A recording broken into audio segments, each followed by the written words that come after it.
Jadi sains itu dulu sudah kita bahas, itu ada ilmu yang bersifat empirik. Salah satunya ada dalam sains itu ada pengadilan untuk menyelesaikan perbedaan pendapat yang seperti yang sudah dibahas, gitu ya, dibahas dulu.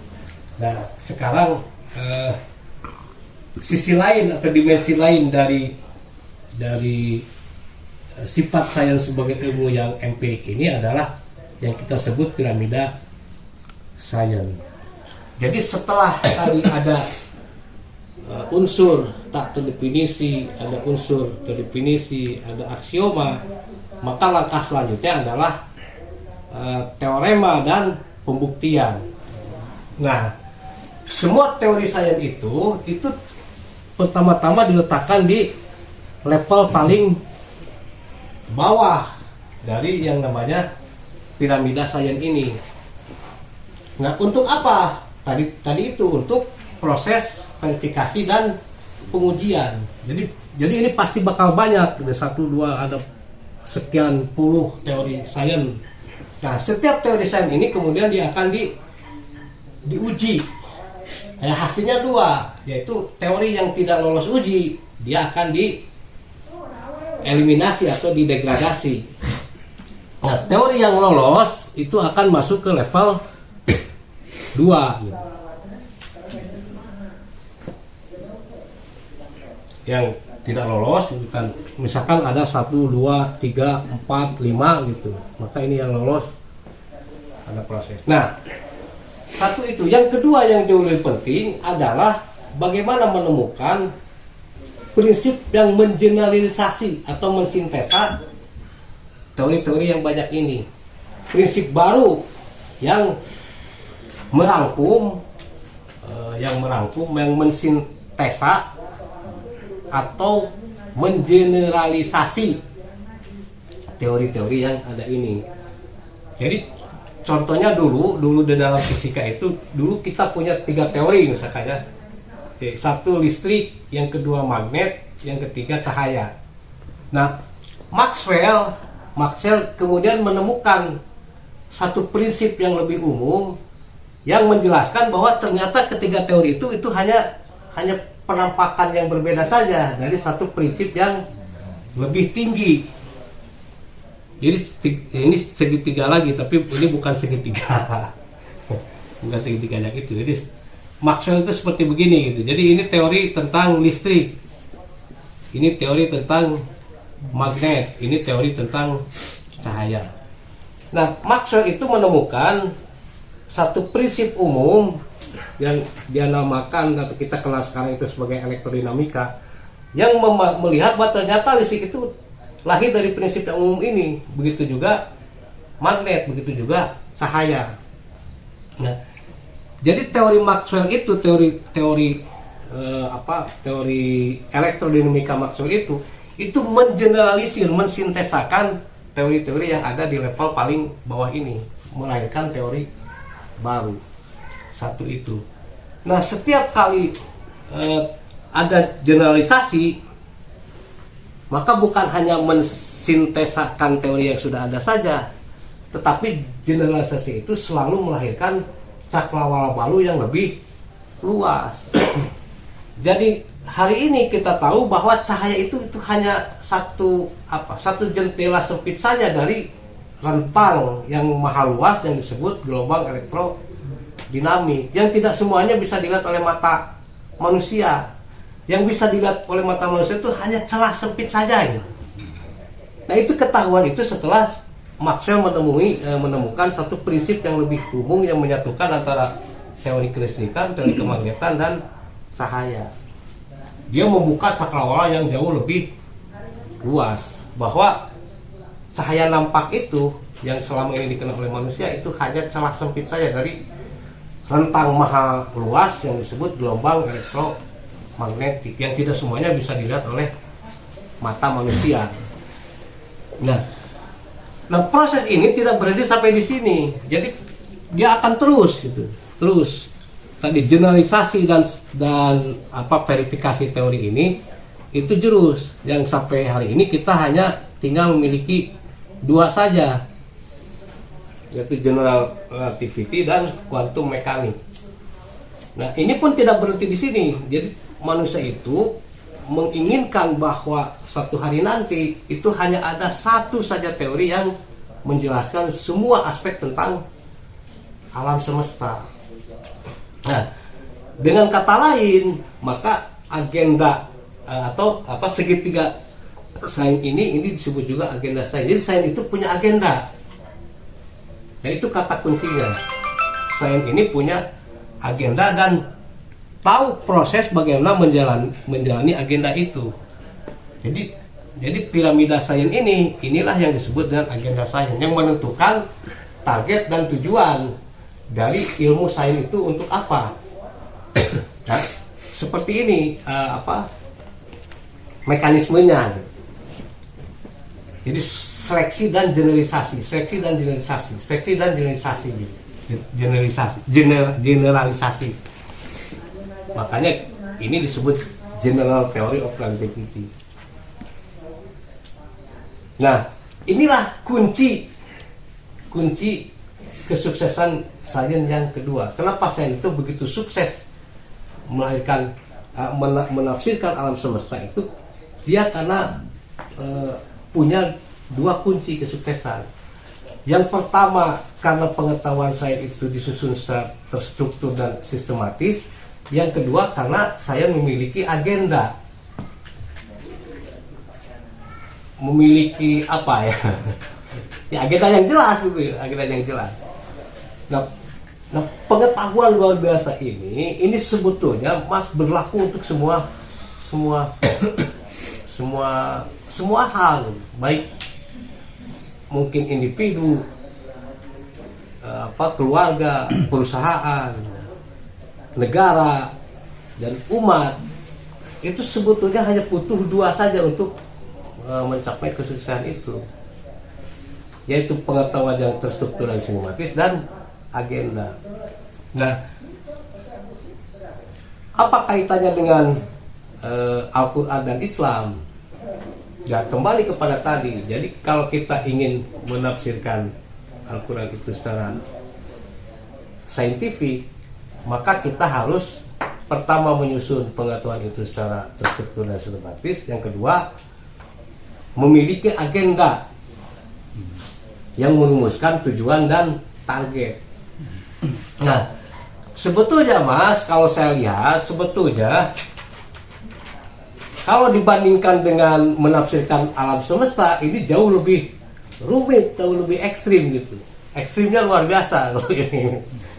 Jadi 1 dari 1 juta orang manusia pun belum tentu bisa mencapai level. Itu sudah hampir 100 tahun. Bagaimana menyatukan general teori relativity dan quantum mechanics itu sudah hampir 100 tahun. Ini belum ada pergerakan. Tetapi usaha terus dilakukan. Dan kalau ada orang yang bisa, itu ya minimal, bukan hanya akan tercatat dalam sejarah, minimal ada uang cash. Minimal hadiah Nobel gitu kan, uang cash. Dan puluhan miliar sudah menunggu. Ya sampai sekarang belum ada orang yang. Nah, kalau kita lihat Al-Quran itu sebetulnya jauh lebih simpel. Jadi dulu itu saya pernah mengatakan begini. Jadi Al-Quran dengan Muhammad itu adalah dua sisi dari satu koin yang sama. Muhammad Rasulullah itu Al-Quran dalam bentuk manusia yang berjalan, yang berbuat. Al-Quran itu adalah Muhammad Rasulullah dalam bentuk tulisan yang tertulis. Dan dua-duanya satu sisi dari mata uang yang sama. Nah, mengapa Muhammad ini luar biasa sukses? Ya, itu sudah diakui oleh semua penulis sejarah tentang Muhammad, terutama yang berlatar belakang Barat, baik itu Montgomery Ward, termasuk Snugglebronje, termasuk Karen Armstrong, itu semua mengakui. Yang disimpulkan di dalam bukunya Michael J. Hart, Muhammad lah orang yang paling berpengaruh di dalam sejarah. Nah, apa kuncinya? Ya kuncinya sebetulnya hanya ini saja. Jadi Quran itu luar biasa terstruktur dan sistematis, dan Quran memiliki agenda. Jadi itu polanya gitu sebetulnya. Nah, Mas Sony udah berapa? 54. Hah? 54 Ah, baru ya. 24. Ada waktu 6 menit. Jadi para ikhwan sekalian, ada 3 hal yang paling dicintai oleh Allah. 1, kebaikan, kebajikan. Yang kedua, keindahan. Yang ketiga, keteraturan atau pola. Jadi di dalam sebuah makhluk ciptaan Allah itu pasti akan ditemukan 1 kebajikan, 2 keindahan, 3 keteraturan, pola. Nah, soal keteraturan ini luar biasa hebat. Saya beri contoh yang kecil saja misalkan. Kalau kita melempar uang koin gitu. Uang koin itu ada yang sisi atas, sisi depan dan belakang. Depan belakang kan gitu, atau dalam bahasa Inggrisnya kepala dan ekor. Ya terserah istilah mana, kepala dan ekor. Nah, kalau kita melempar uang, itu saja ada polanya. Dari bagaimana uang itu jatuh gitu, apakah menghadap kepala atau ekor, itu ada polanya. Polanya itu apa? Semakin banyak uang yang dilempar, maka dia akan semakin mendekati keseimbangan. 50%, 50%. 50% kepala, 50%. Jadi kalau kita lempar 10, 100, 1000, sejuta uang koin, itu akan semakin mendekati keseimbangan 50% yang antara yang menghadap kepala dan ekor. Nah, kalau uangnya pun hanya 1, nah ini yang ajaib. Kalau uangnya itu pun hanya 1, kita lemparkan uang itu 1, tapi sering 10 kali, 100 kali gitu kan, 1000 kali atau 1.000.000 kali, itu sama. Kenapa? Karena alam ini mencatat. Jadi kalau kita melempar 1 koin, kemudian kita lempar yang kedua kali, maka uang koin yang lemparan yang kedua itu dia mencatat yang pertama. Kita lempar yang ketiga, dia mencatat yang kedua dan pertama. Yang keempat mencatat semuanya ke belakang. Jadi tidak perlu dalam 1 jam, misalkan kita lempar 1 uang koin, gak perlu 1 menit kemudian, mau 1 minggu kemudian, 1 bulan kemudian, 1 tahun kemudian, itu tetap tercatat. Itu akan mengikuti pola yang ini. Jadi alam itu merekam. Nah, gak boleh kita lempar 1 koin sekarang gitu, nanti koin yang kedua dilempar 10 tahun ke depan, tetap saja tercatat koin yang kita lempar itu. Jadi sejak manusia lahir, maka sel-sel itu kan terus-menerus silih berganti, mati digantikan oleh sel yang baru. Sel yang baru ini pun mati, dia digantikan oleh sel yang lebih baru. Nah, yang jadi masalah apa? Yang jadi masalah, setiap sel yang menggantikan, dia mencatat semua sel yang pernah menggantikan sebelumnya gitu. Jadi misalkan ini sel mati, dia digantikan oleh sel baru. Nah, sel baru ini pun mati kan, digantikan lagi oleh sel yang lebih baru. Nah, si sel yang lebih baru ini dia mencatat rekan-rekannya yang telah mendahului. Sertijab. Hah? Sertijab, serah terima jabatan. Betul, mencatat. Jadi sel yang saya 50 tahun itu yang hari ini menggantikan, dia mencatat semua sel yang pernah menggantikan tubuh saya itu sampai kepada waktu lahir bayi. Inilah yang menyebabkan penuaan itu tidak bisa dicegah, Mas. Kalau tidak tercatat, ya tidak akan pernah tua manusia itu. Inilah yang menyebabkan penuaan karena setiap sel yang menggantikan itu dia mencatat, mengingat semua sel yang pernah mengisi tubuh kita sebelumnya. Nah, dulu ada orang yang namanya Fibonacci.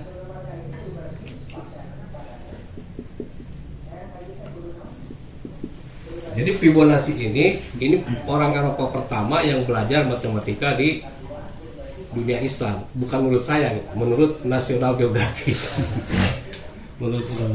Nah, sepulang dari Baghdad, si Fibonacci ini membuat deretan angka saja begini gitu. Jadi rumusnya sebetulnya mungkin ada yang menulis begini juga satu-satu. Jadi suku berikutnya itu perjumlahan dari dua suku sebelumnya, 1 1 2 1 2 3 2 3 5 gitu. 3 5 8 ini 13 gitu kan, 21 terus gitu. Ini terkenal sekali, ini disebut deret Fibonacci. Nah, katanya, ini baru katanya, karena saya belum pernah membuktikan secara langsung di lapangan. Tapi saya punya film dokumenter yang menerangkan tentang teori Fibonacci atau tentang deret Fibonacci ini. Jadi ini terkenal sekali, ini disebut deret Fibonacci. Itu ada volume dokumenternya gitu. Saya punya volume dokumenter yang menjelaskan ini. Nah, katanya, jadi alam semesta itu semua tunduk kepada deret Fibonacci ini. Jadi tidak mungkin ada pohon yang dia punya 4 helai daun, tidak bisa. Kalau tidak 1 ya 2, kalau tidak 2 3, tidak mungkin 4, pasti 5. Tidak mungkin juga 6 atau 7, pasti 8 Kelinci atau 13. Hah? anak kelinci ini. Nah, begitu kalau kelinci itu beranak atau kucing beranak itu pasti begini. Pasti kalau tidak 1 ya 2, tidak mungkin 4 ya. Ini katanya, karena saya juga belum membuktikan langsung, Mas. Di lapangan. Tapi saya punya film dokumenternya itu dari Kelopak bunga. Nah, kelopak bunga itu tidak pernah ada yang 4, 6 atau 7, pasti mengikuti ini. Jadi tongkol jagung atau buah jeruk itu atau apa saja buah, misalkan manggu atau manggu atau salak, itu pasti 1 di dalamnya itu, atau 2 atau 3, tidak akan ada 4, pasti 5, tidak akan ada 6 atau 7, pasti 8. 9, 10, 11 tidak akan ada 13. Jadi semua termasuk bulir jagung di dalam tongkol jagung. Katanya begitu, Mas, menurut film dokumenter itu. Nah, jadi intinya apa? Intinya bahwa tadi 3 hal yang paling dicintai oleh Tuhan itu, 1 kebajikan, 2 keindahan, dan 3 pola atau keteraturan. Wallahu a'lam. Wabillahi taufiq wal hidayah. Wassalamualaikum warahmatullahi wabarakatuh.